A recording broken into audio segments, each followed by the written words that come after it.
ভাই বলছেন কি বলছি করতে হবে না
মধু ভাই বলছেন ওরে বাপ রে বাপ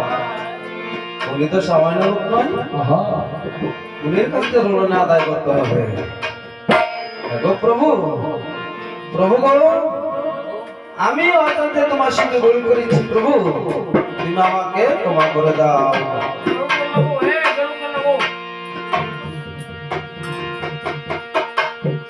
আর